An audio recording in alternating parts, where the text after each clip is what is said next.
जय श्री राम जी। जय श्री राम। मेरा ये प्रश्न है कि अग्निदेव के साथ कैसा व्यवहार होना चाहिए। ये आपका यह प्रश्न हो रहा है कि इस समय ठंडे अधिक पड़ रही हैं। ठंड अधिक पड़ने के कारण लोग जहाँ तहाँ अग्नि का इस्तेमाल कर रहे हैं। तो कहीं कोई जला रहा है आली गीली वस्तुएं, कहीं कोई पैर रखे हुए है, कहीं ऐसी जगह पे अग्नि जलाई जा रही है जहाँ की वो भूमि अशुद्ध है।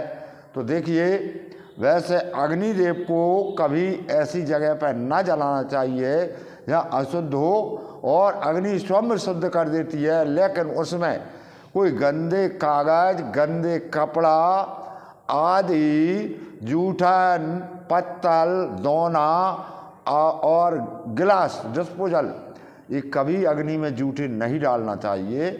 ऐसा करने से अग्निदेव कुपित होंगे, आपको इसका पाप लगेगा। इसलिए आपको अग्निदेव के प्रति श्रद्धा भाव, देवता समझ के ऐसे भाव बनाना चाहिए जो कि अग्नि का अपमान न हो सके। अग्नि एक देव है, जल एक देव है, वायु एक देव है, पृथ्वी एक देवी है और आकाश एक देवता है। ये 5 तत्वों से ही आपका शरीर चलता है। तो इन 5 तत्वों का कभी भी ऐसी जगह, तिरस्कार जगह पे नहीं रखना चाहिए, नहीं बिठाना चाहिए और ना ही इसका उपयोग करना चाहिए।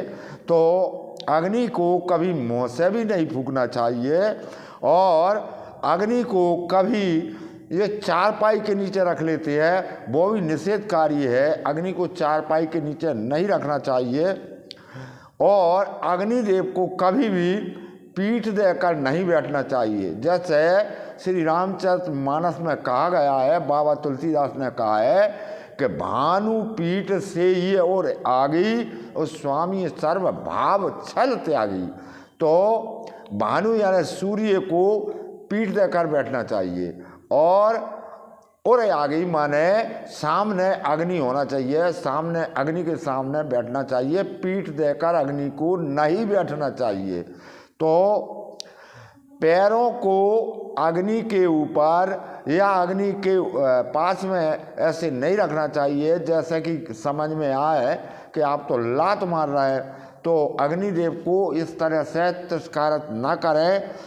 और अग्नि में कोई, मैंने आपको बता ही दिया, अपवित्र वस्तुएं नहीं डालना चाहिए। पहले जल छिड़क के जगह को स्वच्छ करके, अथवा ईंट या मिट्टी का इस तरह से आप कुंड बना लीजिए जिसको हम धूना, अग्नि कुंड अथवा चूल्हा, ऐसी जगह अग्नि को जलाई जाती है। और उसको देवत्व भाव में लेकर के जो अग्नि का सेवन करती है, उनको जठर अग्नि, उनके अंदर जो अग्नि जल रही है, जो अन्न को पचाती है, जो आपके शरीर में किसी प्रकार के रोग उत्पन्न नहीं होने देती, वो सब अग्निदेव का ही प्रभाव समझें आप।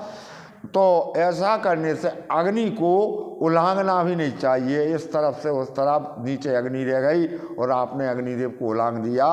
और जब अग्निदेव न होंगे तो आप तो भोजन ही कहाँ से बनाएंगे। जो चीज़ भोजन बनाने के काम आती है, उस अग्निदेव को आपने जगह जगह जला रखी है, और जगह जगह उसमें जूठे बीठे कागज डालना है, कहीं कोई पत्ते डालना है, कहीं कोई चमड़ा भूसा डालना है। ऐसा करने से अग्निदेव आपसे कुपित हो सकते हैं। आपका शरीर का जो स्वास्थ्य है वो खराब हो सकता है। तो आपने जो प्रश्न किया, मैंने जवाब दिया। प्रश्न करने के लिए आपको बहुत बहुत धन्यवाद।